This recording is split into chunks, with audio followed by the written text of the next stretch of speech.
You're listening to Cards to the Moon, a podcast about trading cards from both a collector and investor perspective.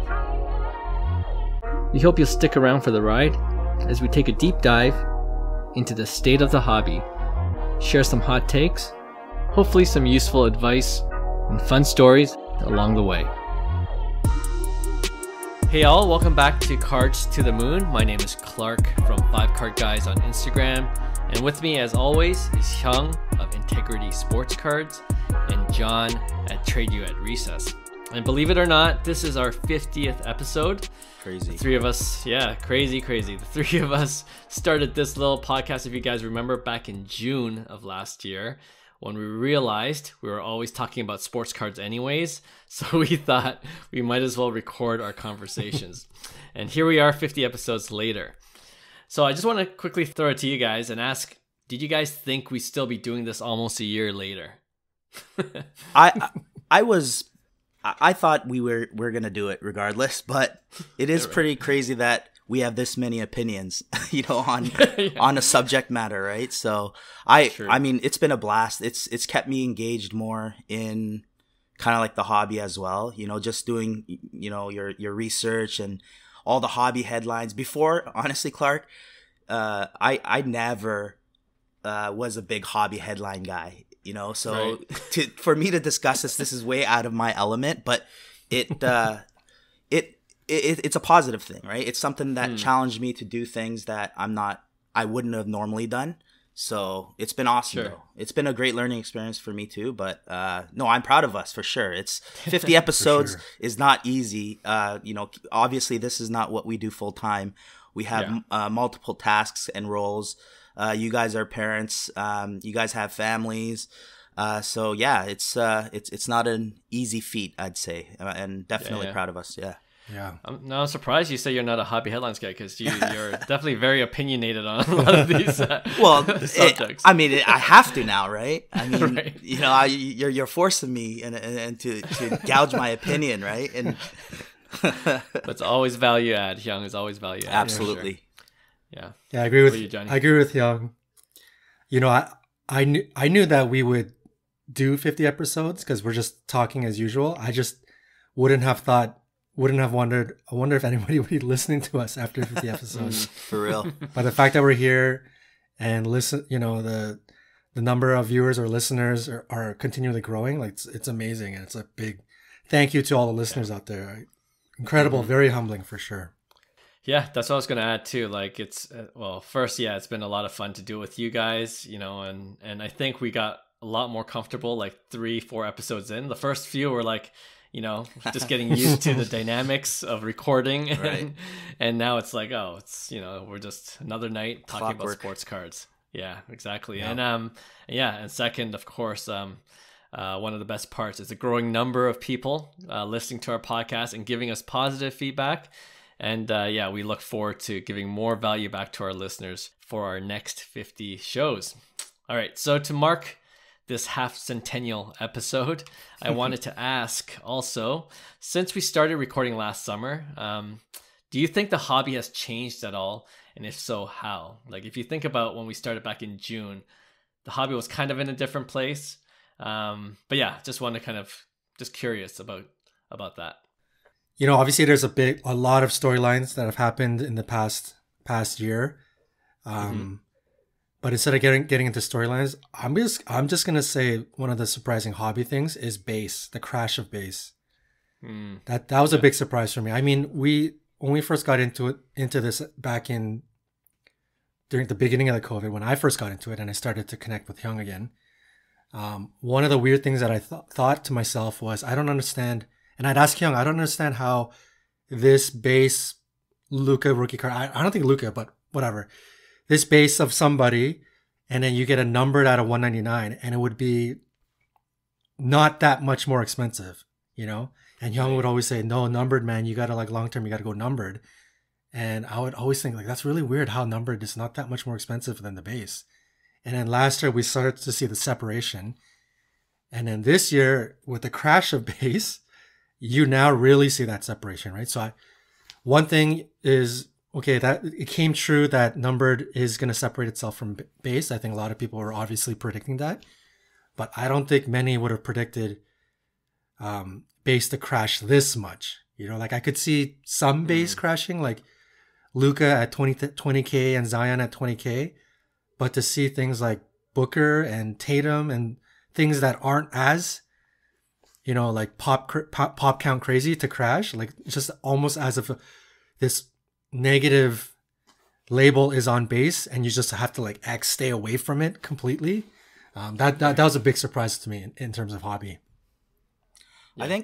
I think the base, I wouldn't even say it's a crash. I'd say more like market correction, right? Like as time goes by, it's gonna get so low to the point where it's like, hey, is it too cheap now where you could, potentially double it, right? Or maybe you want to lock it up, long term, and you don't really care about, daily prices, right? So, yeah, I think numbered in the last year, like low pop cards stayed very strong, as seen in record-breaking deals or sales with PWCC and Golden, and even on my slabs, right? So I believe that that's still a positive trend in the market, but we predicted that there has to be a correction, because you've seen the kind of like sliding of, I guess, pricing when we kind of started this. Where's the market kind of going to go, right? We said it was going to go into a correction, and I believe that we're still finding its correction. We really don't know, and there's still a lot of future left, like uncertainty, right? So I think that's why as time goes by, it looks like numbered cards are the way to go. Low pop, and kind of like not the day trading game, but enjoy what you love to collect, and go after, work hard, and your hard earned money, spend it in a good investment that you're gonna probably keep for years, right? That's the way I would love to see sports card collecting become. And obviously you could go and make trades, right? So I think a lot of the hobbyists, the old hobbyists, they miss this part of the hobby, and I get it. Like it sucks that we don't have that that hobby feel anymore, but as we gotta adapt is what I'm saying, right? Sure. Like regardless, the market is what it is, and it's not going to stop anytime soon, and it's going to keep going in ways that probably are going to make people uncomfortable. But at the end of the day, I always say the markets they don't have emotions, right? All markets, right? So it only takes one person to kind of say, okay, this is what I believe I can accomplish with this technology, and then here we go. Right. Over the last year, it's been pretty crazy, I'd say. But I think sticking to the strategy to invest in GOAT type players, like we said, was important, and numbered if possible. Right. So I think Yeah, for sure. Yeah, you're right. Like when we started this podcast, like our episode 1 was asking the question: is this a sports card market implosion or correction? And I think we all agreed it was a strong correction, and I agree with you, both of you guys, that we're still kind of in this correction phase. When I first got into it, I didn't understand the whole base game either. Like I couldn't understand why some of the base cards had the value that it had, especially with the Luka and Zion. But then, upon further reflection, it was really about demand, right? When so many people came into the hobby, the demand was high, so that dictated the price, the cost, and with things simmering down over the past year, demand has gone to a lower level, and then the supply is still crazy for some of these base cards, and it just makes sense that it will see that strong correction. But I got to tell you the truth, like. When everything was selling, base cards, graded base cards, and I always got in. I didn't understand. I'm like, I'm staying away from base. I almost got into base. I'm like, oh, it's like, it's like people are making money left, right, and center. Yeah. I'm on the sidelines, not participating. I almost got into it, and luckily, I'm like, I stayed off still and just kind of focused on numbered cards. But yeah, like when it was hot, when the market was hot, yeah, people were making money off base easily. You know what I mean? For sure. But yeah, no, I think even now things are beginning to open up with the pandemic kind of hopefully coming to an end, and I think that means not as many people are in front of their computers. Maybe that's kind of cooled the market down a bit too. But I don't see it going to zero. If like the local card show that we just went to last week was of any indication, like the hobby is still bumping, right? And maybe it's filtering some of the collector investor types, right? For sure. But it's still pretty sneaker strong, flippers and those types. Exactly, right. So, and on the cards front, yeah, I think as a whole, we're just definitely being more selective in what we want to invest in. So, like I mentioned, it's no longer just any PSA 10 base cards that we think we could flip easily, but instead it's cards that are more scarce, or even cards that just look cool visually. And Hyung, you mentioned already, and we say all the time, collect what you love, and it's really hard to go wrong when you take that approach.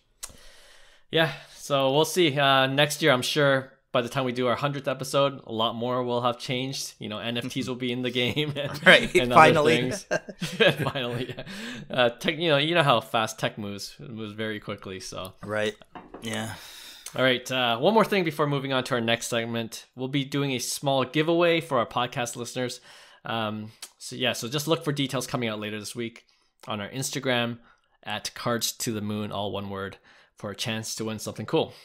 Okay, with that, let's move on now to hobby headlines.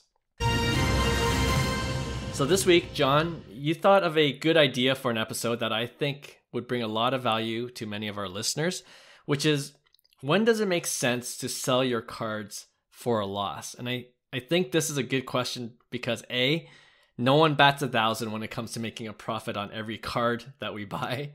And B, it's always good to pivot whenever the market changes drastically, which, it always does. So, John, I'll let you go first in explaining what you actually did recently in terms of selling one of your cards for a loss and then reinvesting it into another card. But afterwards, I want to open it up to talk more generally about different buy-sell strategies as well that might give more valuable insight to our listeners. So, John, you go ahead first. You want to tell us what you actually did recently? Yeah. So for anybody that purchased cards from November 2020 to March 2021, when the market was on its meteoric rise, we're all probably holding the bag, myself included, on many cards that have gone down. And a lot of people, we have a bunch of friends that purchased most of their collection during that time, right? And a lot of people that have left the hobby as a result. You get very discouraged. You're upside down on a lot of cards. But one thing that we don't think about is, like, for example, for myself, I've been for the longest time looking for a nice Luka card. And Select Blue, we all know that's one that I've talked about over the entirety of all of our episodes. That card back in, so if you imagine all of the cards that I might have bought during the time when it was a peak, and some of them have, lost 60% of its value or whatnot. And then you look at that Luka card that I'm trying to target, and that card was once, $6,500, $7,000 at its peak. And now, if you look at it, I think the last sale was like $2,600, right? So if you really take the perspectives of the losses of your own cards, let's say a whole bunch of base, and then the losses of the card that you're actually targeting, it's pretty much equal. It's same, right? So I think if you take that perspective and that approach, it doesn't sting as much and it doesn't hurt as much. Like, nobody really wants to take an L. So you're very stubborn. You're very stubborn to sell. You're thinking in your mind, I'm going to hold it until it rebounds. But that's a thought process to take. If there is a card you're targeting, think about what it used to be worth when you purchased all these other cards, and you can make sense in that way, right? I think, and in general, if you take any losses, I think the general concept is, let's say you have a $500 card and it goes down to $200. You just have to ask yourself, do I believe the card I'm holding is going to multiply in the next 12 months better than another card I look at that costs $200 or whatever it costs, right? And if you believe the other card you're looking at can rebound quicker than the card you're holding, then I think that's the time to make the move, right? So yeah, it's just something to think about. That's kind of what's been going on in my mind right now. Yeah, I think what John was saying is like almost taking a loss, but putting it into a card that can have more legs in the future too, right? So that way,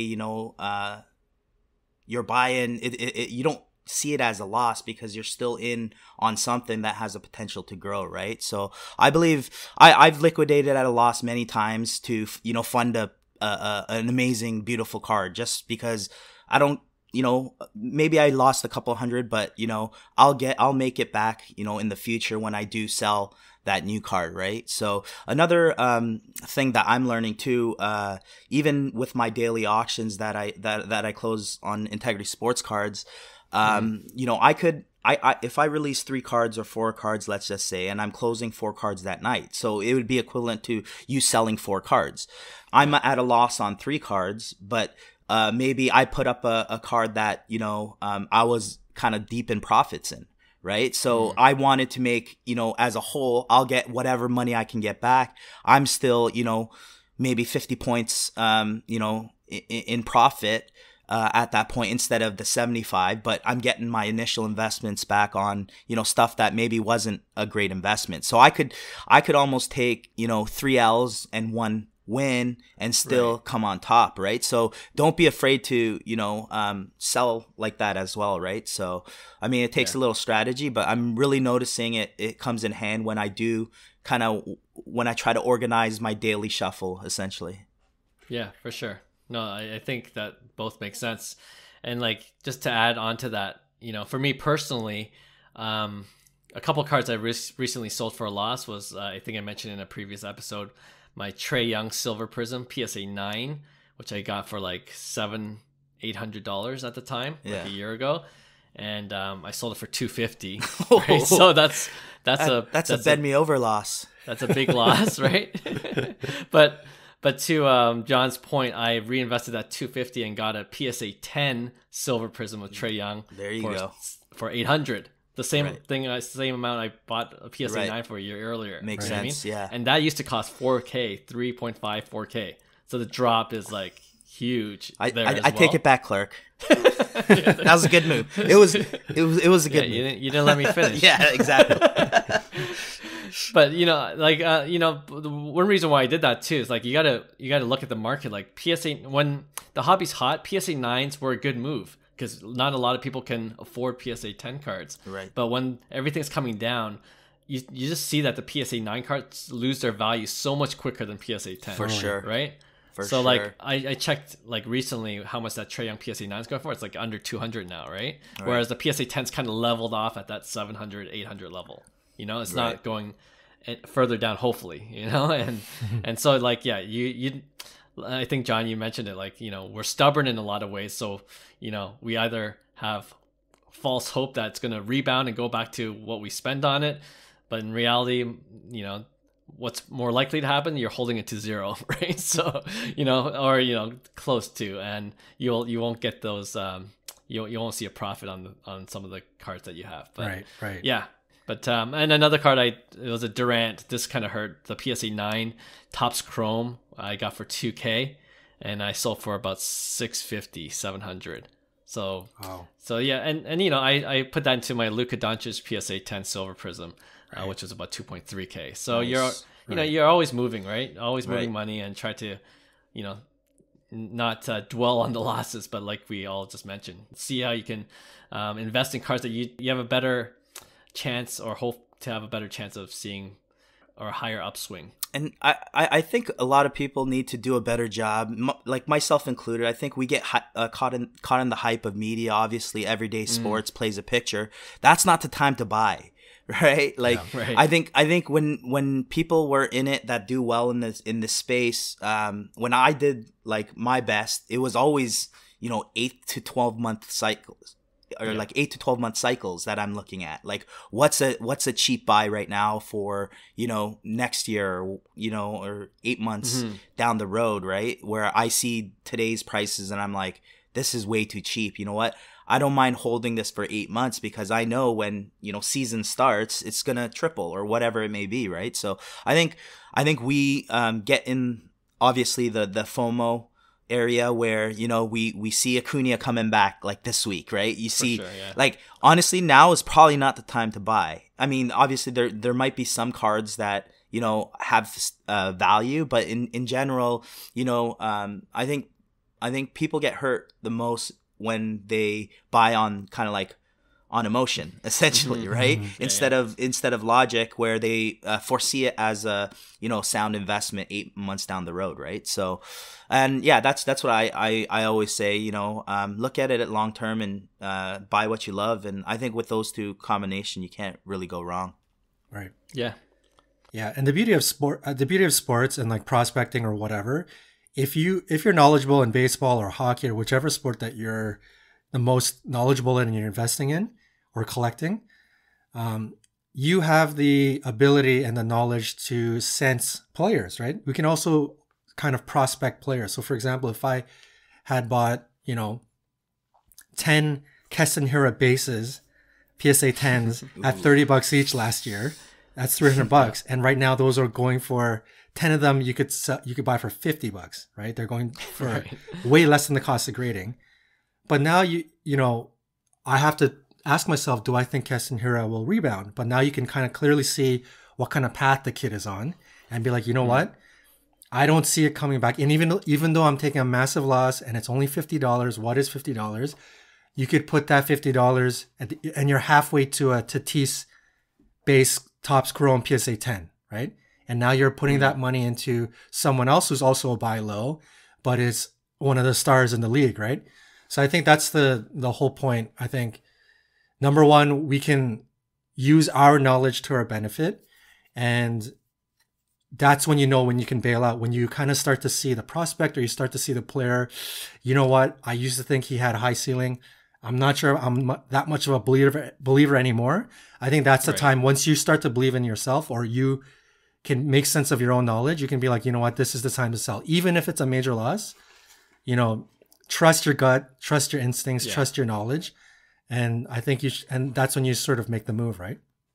It's a good point. Yeah. Just having a stronger conviction of your plays, right? Right. So looking the other way, do you guys have a rule that you set for yourself in terms of when to sell for a profit? Like sometimes people just diamond hand it for a little too long, when you could have probably, might have been good to get out at 2-3x.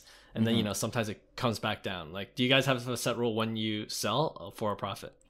For me, I usually stick with, I have two types of like buys. I have buys that are liquid buys that I'm trying to flip. And then I have PC buys that I'm basically locking in the safe and looking at as a long-term investment, right? So for me, those are the ones I want to sell. Because once you sell kind of like those low pop cards, you're like, oh, I can't get that back, right? Especially if you love it, right? So it's the paper hand's not worth it, right? Especially if you stayed with the process of buy what you love. If you didn't, then obviously paper handing would be very, very easy because you see the money and the profit. You don't really have any emotional attachment to it, right? So, when you look at it as an investment, you shouldn't really have too much investment or emotional attachment. But like, I think cards that you plan to keep for a very long time, I think it's great to have emotional attachments, even though they're, big time investments, because over time, I think you're gonna have a rare piece of, that history. So, sure. I like that. Yeah. John, any rule that you follow? Not necessarily, but I'm kind of similar to Hyung. I'll have my PC cards or super long-term holds, and then I'll have cards where I can hold till whenever. And I think those cards, everybody should have some sort of strategy, whether it's, okay, the moment it 3Xs, I will sell it. So just have some thought process in mind. Or, if something crazy happens, right? Like, this playoffs, Ja Morant, all of us, you're holding a bunch of Ja Morant cards, and we all know he's kind of like on everybody's radar, and he wins the first series, has two 50-point games and his card is going to the moon. I think if something really special happens out of nowhere, you're holding Tiger Woods cards, he comes back, he wins the Masters, something like that. Something where just something exponential, some sort of exponential event happens. I think that's something to kind of pique your interest to sell at that moment, because especially if it's not something too rare, like Hyung said, something you would regret because you just can't get back at a later time. If it's something you know you can get back, those are moments to definitely take advantage. Even if it's, like we'd say, sell during the playoffs for basketball, sell right now. We're mainly talking about things like base and silver, mainly liquid cards that you could get back on a later date. There's nothing wrong with, buying $1,000 card, selling it for $1,300. It's not even that much of a multiplier, but you take home the $200 after, fees and whatnot. And then in the off season, you buy back in at, $900 or something like that, right? So you've profited and you've come back in lower, right? So, yeah, those are just things. Yeah, too. Those are things to just keep in mind. Yeah, for sure. Just curious, what's that Tiger Woods card that you have? Which one was that again? Which one? The Tiger Woods that Johnny has. We both have the 2001. Both of you have it. Yeah, the SP Authentic. SP Authentic Gold. Right. Okay. How much is that going for now? We don't know. I don't think there's been. I mean, the PSA 9 recently sold for $29.50 USD, and we're both holding the PSA 10s. So there's 14 of them. So we have 2 of them. Yeah. So okay, let's say it's $7,000, conservative, probably more. Yeah. I probly wouldn't sell. If that's what you're asking. Yeah. Let me finish. Here we go. All right. Just say he won the Masters. Right. He didn't, of course, but $30,000. $30,000. Oh. You know what? Personally, I probably wouldn't. I'd tell him, hey, my buddy John has one. So it's a win-win, right? Yeah. 4x from $7,000. I know. Yeah. I'm in it for $1,800. I'm in it for $1,800 of PSA 10. So like for me, it's like I've seen it sell for over $10,000. Right. And I could have 5x'd it, 6x'd it, but for me, I bought it because there's only 14 in the world. It's Tiger Woods, who's the best golfer of all time. He's changed the dynamic and history of the sport. He has an incredible story. He's still playing after he almost died in a car accident. Like for me, that card is a grail, right? And it's SP Authentic. The only better card you could get really is auto, right? At that point. Yeah. So it's a gold too. And the card looks spectacular. So it's I'm probably a hold still. Honestly, I'm the same too. I'm only in on it for about 3, but it's one of these long term. I always even on a PC level, I wanted like a big Tiger Woods card. At the time, I couldn't afford it. I mean, like they're way too expensive. The autos, like at a minimum, it's like $3,000, and it just wasn't in my wheelhouse. And then, if people follow my Instagram, I was able to swing a trade. I got lucky because my $350 Otani Sapphire PSA 10 that I got turned into $4,500, right? And I used that as one of the main pieces in the trade, right? So, nice. I remember that. Yeah. No, I think it just goes to the point, like if you're emotionally attached to it, it's your PC. Of course, you're gonna diamond hand it. But if it wasn't like that, I feel like for me, if I had the same card, it's gone. $30,000 is gone. Yeah. I would get something else with it, right? Yeah. But if it was something like the Tatis Blue Refractor, where I love Tatis, but it's not quite as like a special card. And then that card all of a sudden ballooned to like $15,000. Yeah, I think for sure I would sell it. But the Tiger Woods is just a bit different. It's like, it's rare. it's a gold. He doesn't really have that many like gold rookie cards. Like it's a little different than your average, piece that we have. So see, that's the key. If all owners of the Pot 14 hold, okay, agree to hold, period. This is the real money game, right? Like this is supply and demand, true supply and demand, right? And that's why people target low pop and corner the market sometimes, right? So I have a chance to corner, a couple big Tatis cards, right? There's only pop 2s in a couple, like the Independence Day PSA 10, right? And the Father's Day Blue, right? So it's like those cards, if I see one available, I'm going to buy it because I have both that exist, right? So, so I think those high pop cards, they're a different game. And I think over the long run, I guarantee you, if we say, let's stop card collecting altogether now and come back and revisit in 5 years, I guarantee you all the low pop cards we will win on. I guarantee you. Immensely too. Yeah. Right? I agree. The only issue is human beings aren't. There's always one greedy person that just wants to cash out. Yeah. Or undercut. Oh man. Undercut. Oh yeah, for sure. There's a cascade the Right. opposite direction. I won't talk about NFTs, but that's the problem with NFTs. Right. Yeah, There's just exactly. people that just want to, paper hand everything and Right. and then just lowers the value. But anyway, that's another episode altogether. Any last other buy sell strategies that you want to share or? No, for me, I think I be smart, do your due diligence. There's no easy money. It's all thought Good point. carefully, strategized. Everybody who does well in investments, we're talking crypto, stocks. It's not saying you're gonna bat 1,000, but if you do your due diligence, at least it's gonna give you the opportunity to get better in that field too. You're going to meet new people with different conversations because you have a different viewpoint, and it's only going to better your hand in terms of what you're going to know in terms of your knowledge. That can be applicable to kind of like your daily, I guess, live and investment portfolios, right? So, yeah, for sure. Yeah.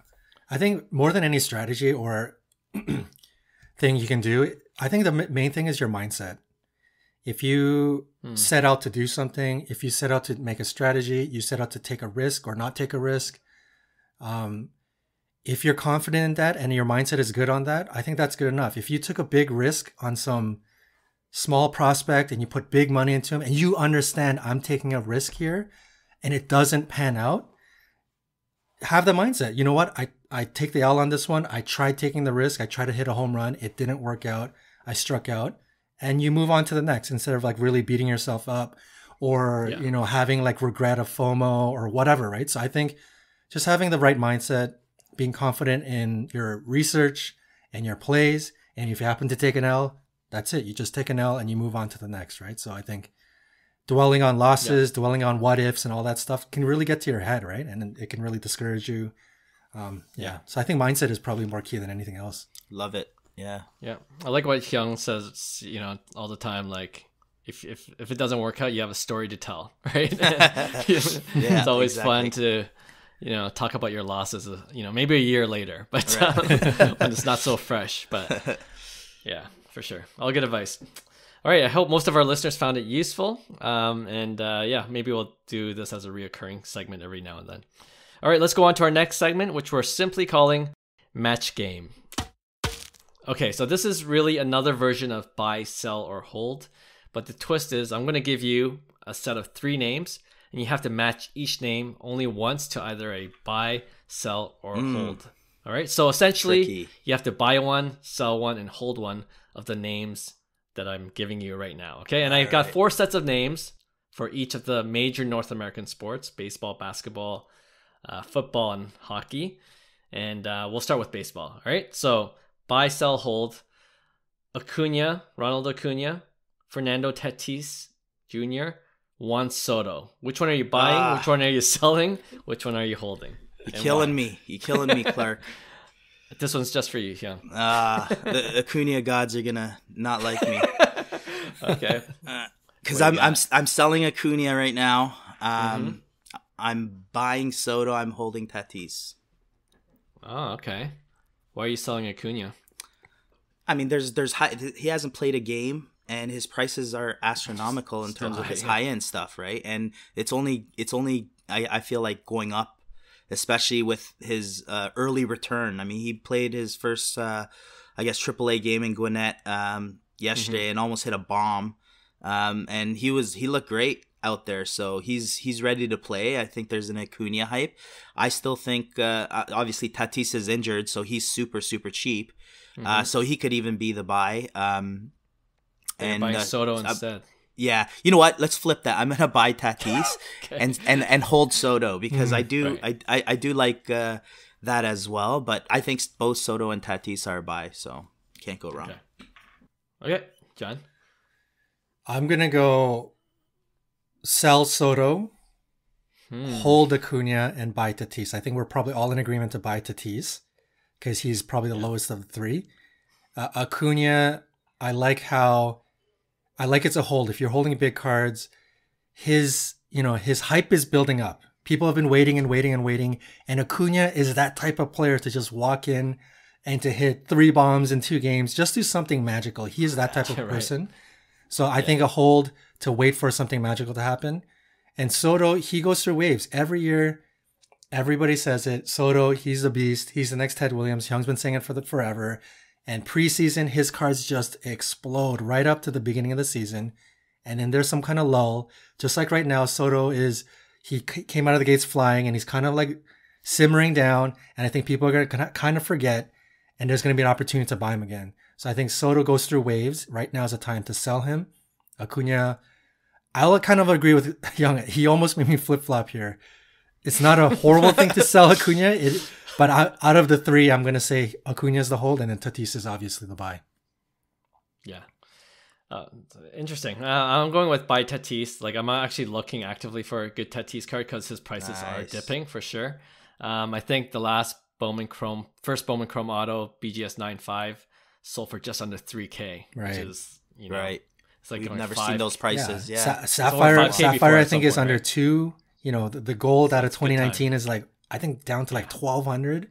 I talked about 1,200, the 1,200 mark like long time ago. That's a great card, by the way. I'll say that right now. Tatis Gold, Topps Paper Gold. I believe it's a pretty low pop as well. I want to say like 175. I could be way off, but that Tatis Gold under like 1,300 is a steal. Mm-hmm. That to me that's a $3,000 plus card, and it can hold value because of the super low pop. Usually golds are a little more than that, but I think that's a great buy. Do you have one? Sorry, side note. I do have one. Yeah. Before this card airs, I'm gonna see if I can snag one. Maybe I'll pivot to that instead of waiting for a first Bowman auto to go lower. I think it's a great card. So low, you'll be happy. You'll be happy. All right. And so buy Tatis. I'm selling Acuna and holding Soto. Right. I agree with I'm so bullish on Soto. He'll have an outstanding career, and it might dip, but it's still like what 8,000 for a base. Come on, like it's not going down that much if at all. And he's historically a slow starter, but he always picks it up mid-season to the end. Always, right? Yeah. Oh yeah. Like that's his MO. And so I'm holding Soto for the long run. And then Acuna, like you already mentioned, I don't have to go deeper. Like his prices haven't dipped at all since the ACL tear. So I think it's that if anyone's gonna dip for a little bit is when he comes back and maybe he has to adjust to MLB, to being at the show. Maybe there'll be a dip then to buy back in. But right now, the hype's so strong. He's about to come back. Yeah, I'm going to take advantage of that and sell. All right. Second set of names. These are the NBA, probably the top MVP nominees. Giannis, Jokic, and Embiid. Which one are you buying? Which one are you selling? Which one are you holding at this point? This one's tough. It's almost like, I guess it has to be for me, Giannis sell, Embiid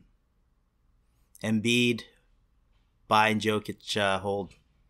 Okay.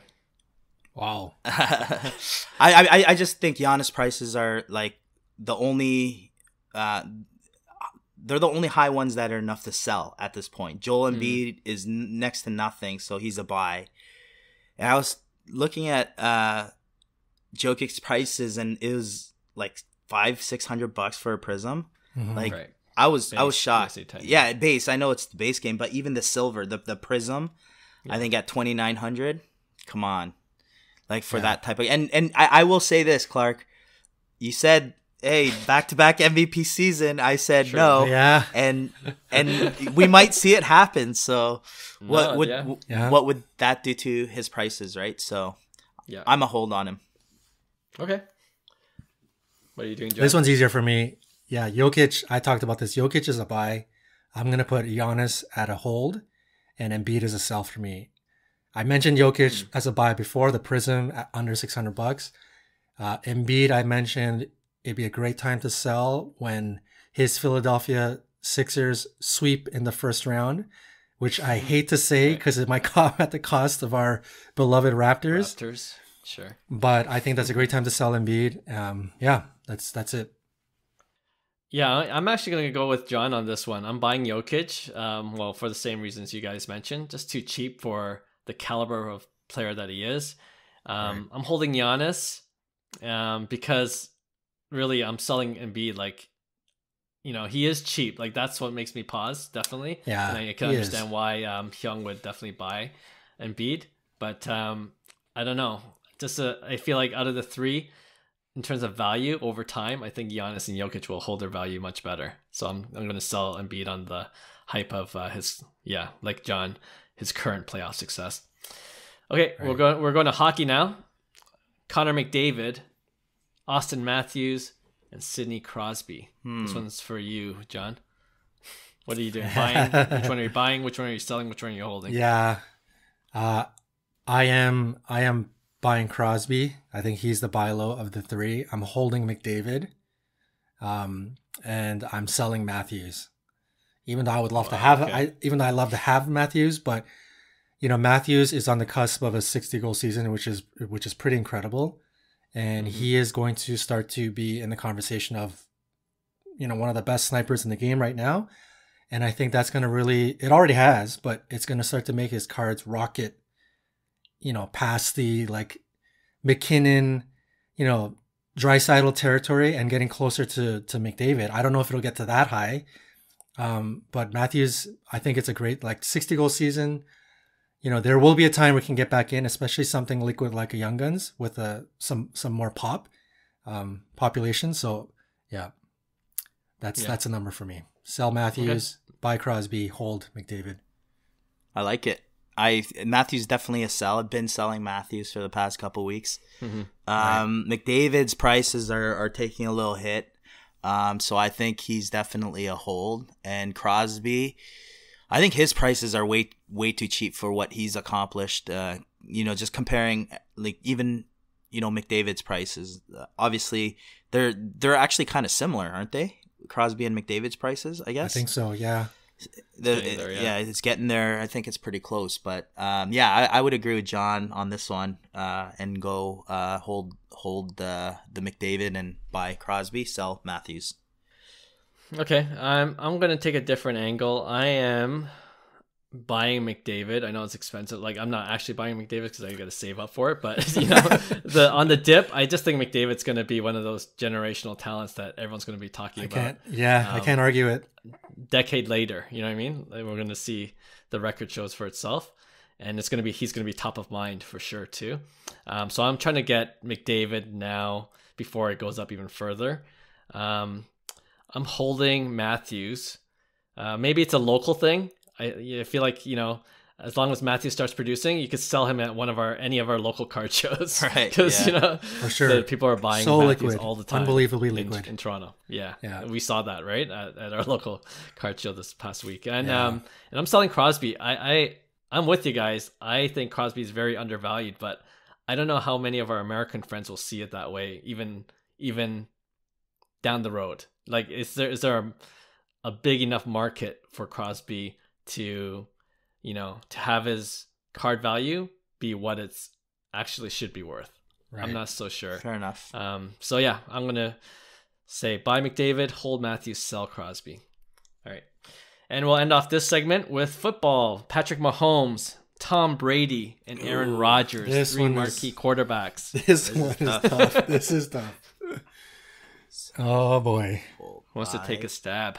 Who's buying who? Who's selling who? And who's holding? I don't know. I'll go.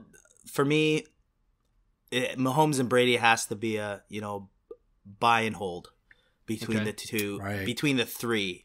I like Aaron Rodgers' price, but I do too. You know what? He's had 2 great seasons, Aaron Rodgers, and he did. You know what? His prices have gone up a bit from the past, so I'm gonna say sell Rodgers.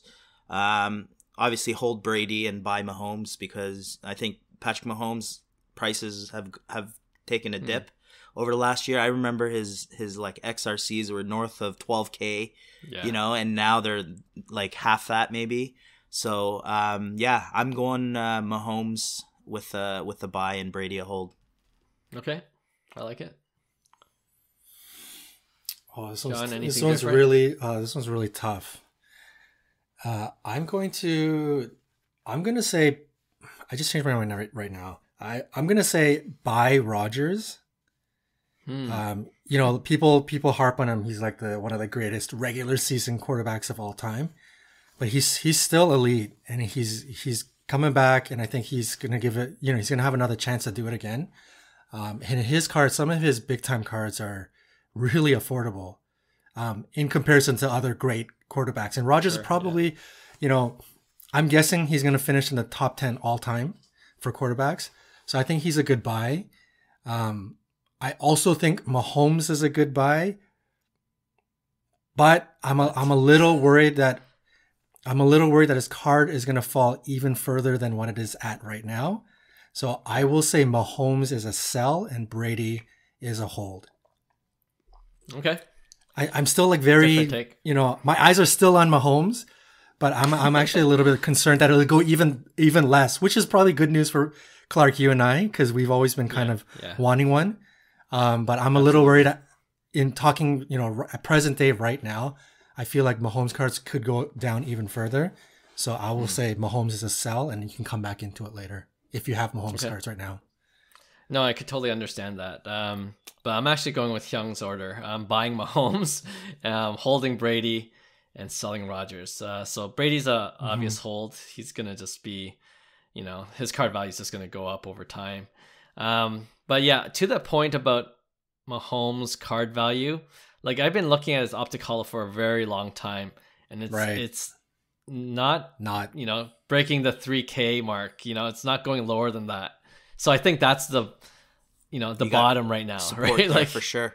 It seems to just kind of have heavy resistance there. Yeah. So so yeah, I'm afraid, like I've been burned so many times on these kind of marquee players where I'm like, oh, I could go lower, and then it just doubles the next season. You're like, oh, I should have bought it when it was 3K, you know? Yeah. So I really want to get a Mahomes Optic Holo for, you know, around that price. So I'm kind of, you know, looking to buy Mahomes now before it goes up, because I'm just bullish on Mahomes in general.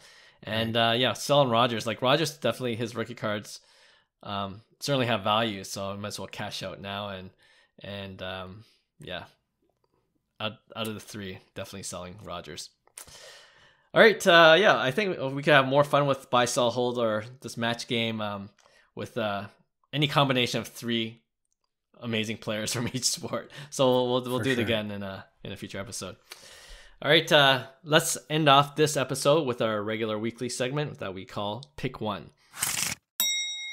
And this week it's our regular edition, which is just each of us putting up two cards or sets, and we debate which one we would rather invest in.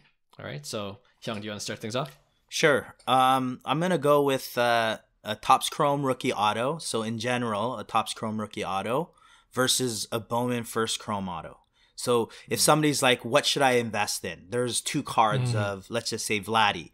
There's a 2016 Bowman first Chrome auto, and then in 2019, there's a Topps Chrome auto.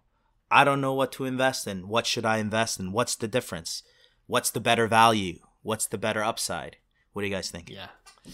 So this is mostly for baseball, because we're comparing Bowman. Yeah. This is going to be a baseball. Right? I'm a baseball guy, so I'll stick with what I know. Just to clarify, yeah. Yeah. Johnny, you go. Oh, man. I'm still deciding. That's why. I know, right? Clearly, I think Topps Chrome, the rookie autos, oh man, it's tough. Bowman first has, you know, when I first got back into it in 2020, it was actually pretty close. But I think the whole Trout, you know, his first Chrome. I mean, they didn't call it first Chrome auto back then, but his first Bowman card, it really started to set the bar for Bowman first, and I think it's taken a huge leap versus Topps Chrome. So I think the easy, I don't know.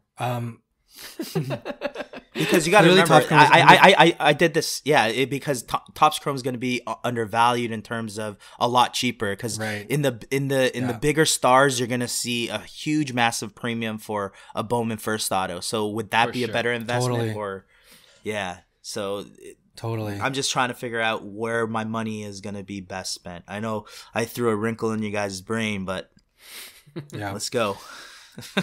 I'm going. You know what? I'm going to ride the wave with Bowman first Chrome Auto. It's more expensive, but the way some of these bigger cards are moving and the way the hobby is eating up Bowman first, maybe it's a bit of a fad, and maybe Topps Chrome Auto pushes in the future. I could see that.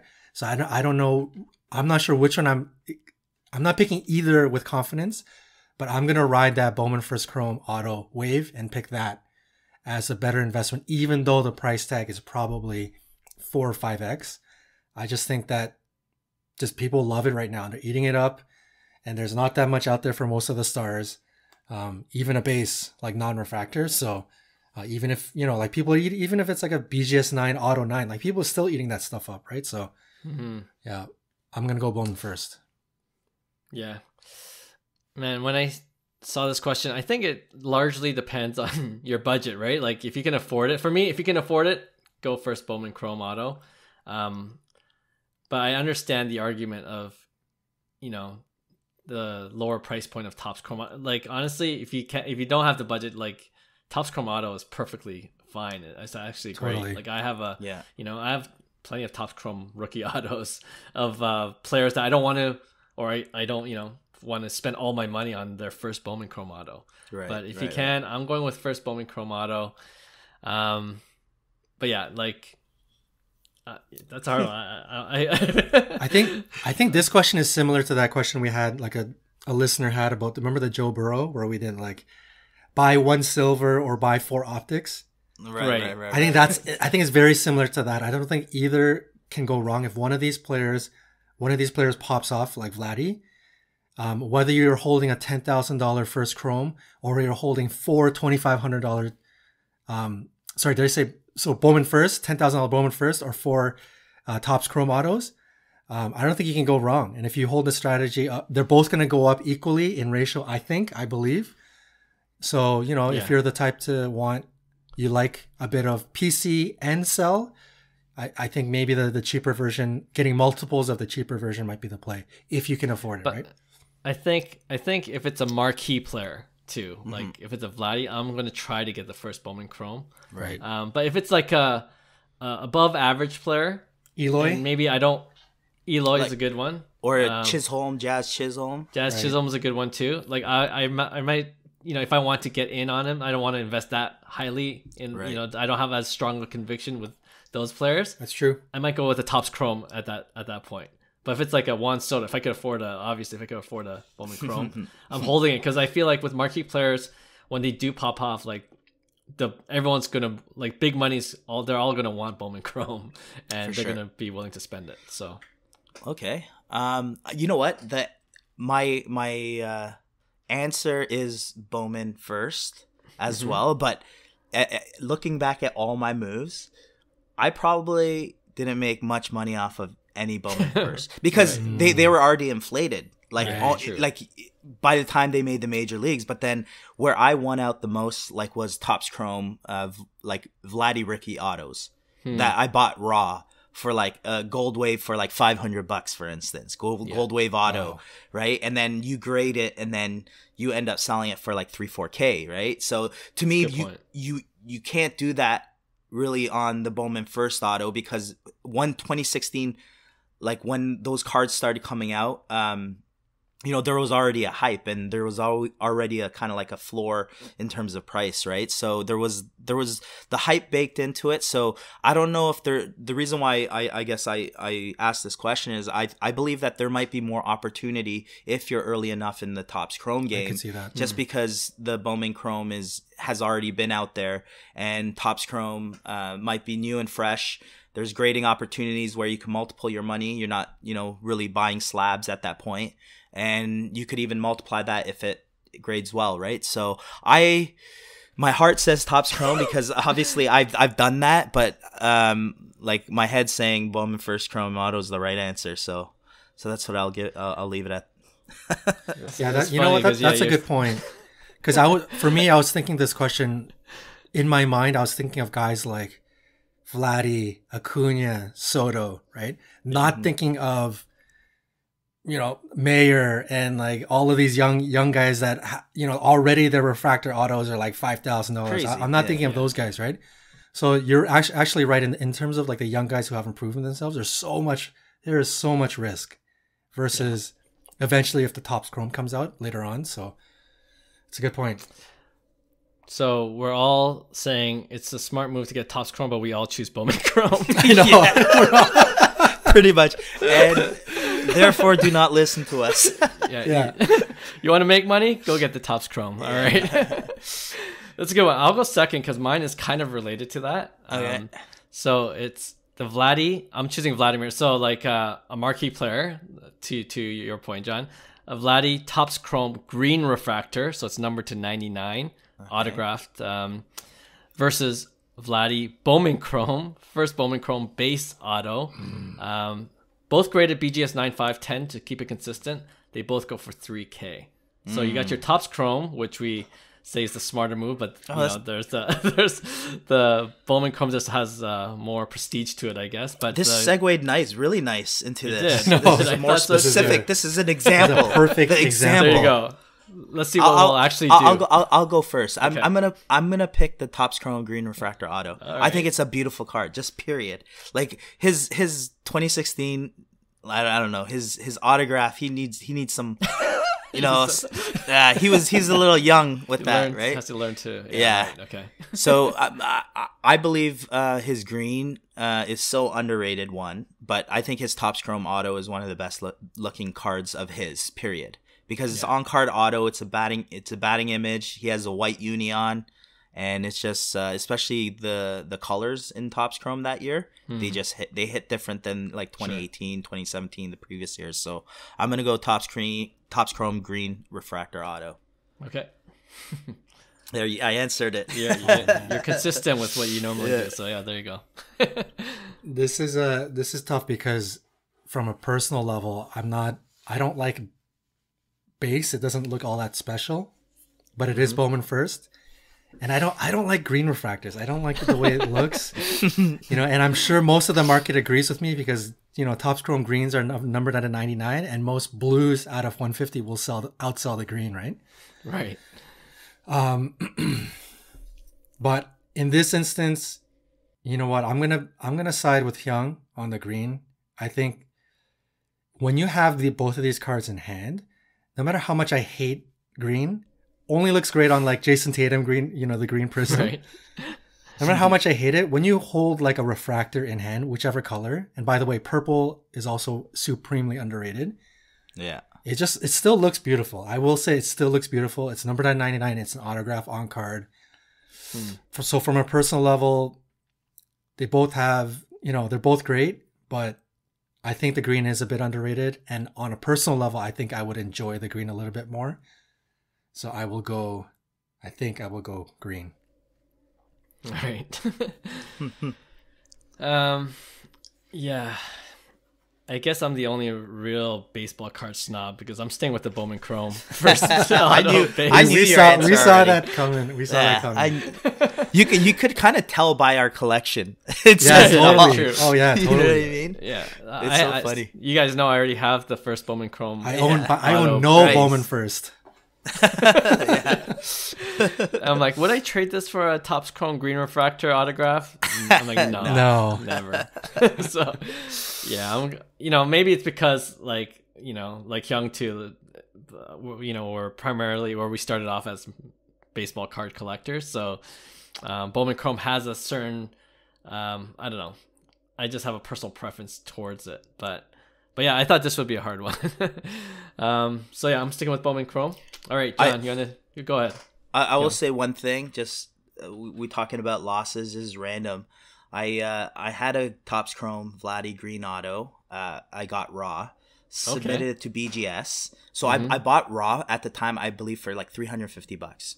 Wow. And that was expensive at the time. Sure. Because you start getting. I remember I paid like $600-700 for the gold wave, right? So 300, 400, even for Tatis. But anyways, I sent that green into BGS and BGS 1010. Wow. Okay. Wow. Yeah, and then I thought I was a champ, and I sold it for $1,300. Like I was on top of the world. Anyways, go ahead, John. I took a L on that one. That's like a 10K card now, right? Yeah. Oh boy. Okay, it feels like it's another baseball episode. I'm sticking to the baseball theme. This has been on my mind, and I've been wanting to kind of get into this, so it's a personal question.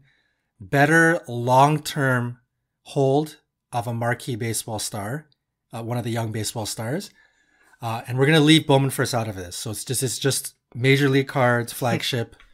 So we're gonna go with Soto Chrome Update Refractor numbered out of 250, PSA 10.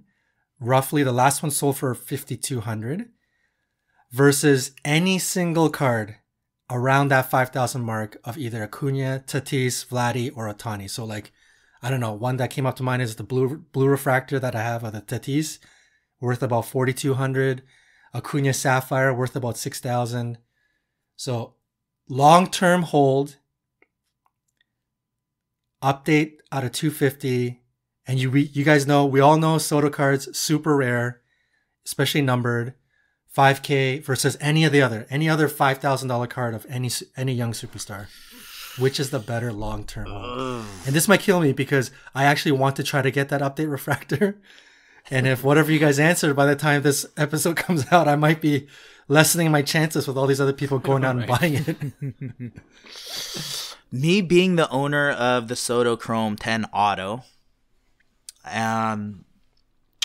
I will say that the card is amazing, and like Soto in general, if you have a chance, even at 5K, I think it's a great buy. Like I would buy that because you're putting it up against, any other card out there.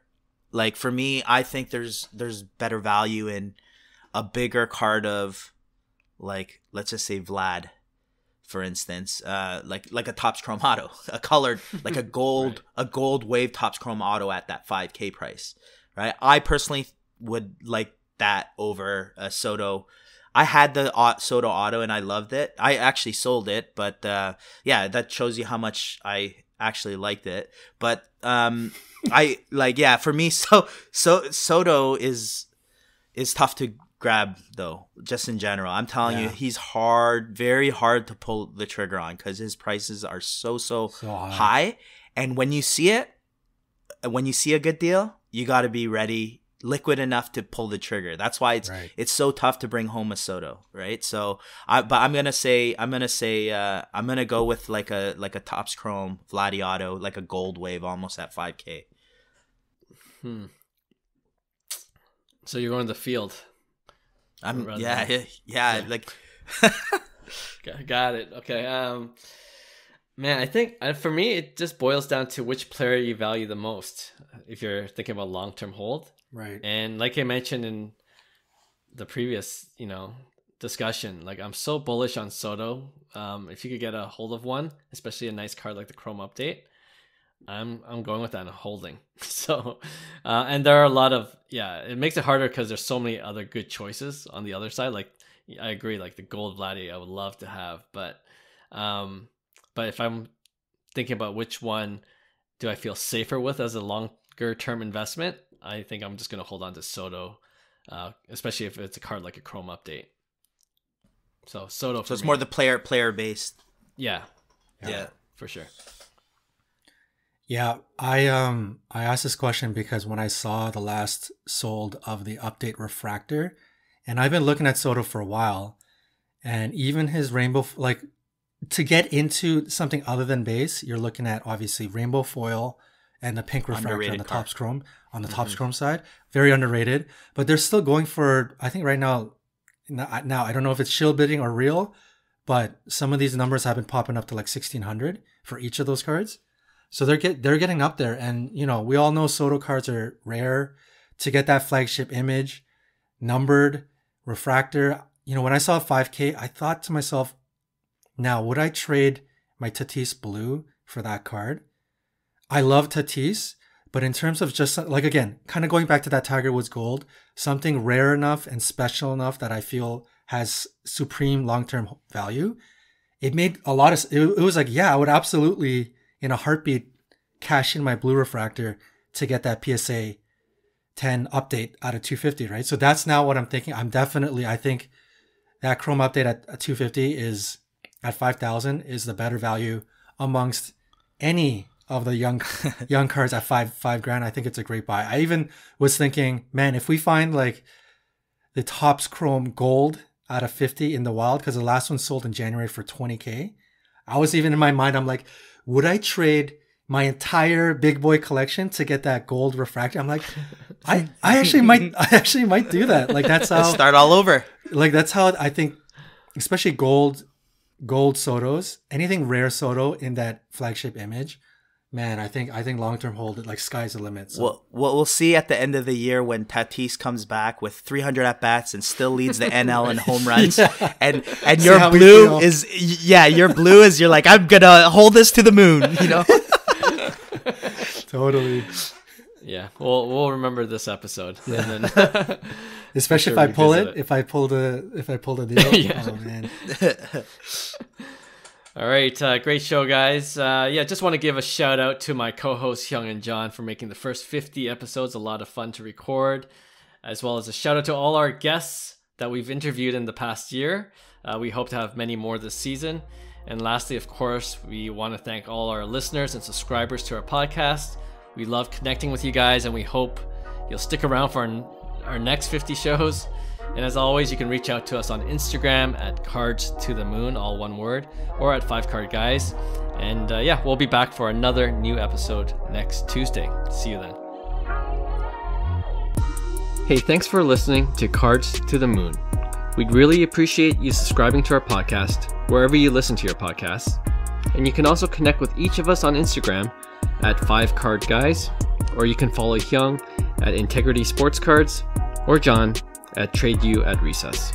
You can also check us out at 5cardguys.com. Thanks again, and hope to connect soon.